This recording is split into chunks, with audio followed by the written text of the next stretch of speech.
আমরা আজকে চলে এসেছি গুগুই হেড গুগুই মাছ ধরতে। আমাদের মাছ ধরা হয়ে গেল। এই যে দেখছেন পাহাড়, সামনেই পাহাড়, এই রাস্তা, এই দেখছেন কত সুন্দর ধান ক্ষেত।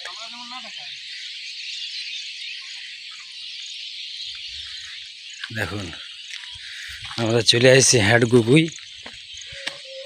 মাছের খুবই নেশা, বন থেকে মেয়ে ছেলেরা ফিরছেন।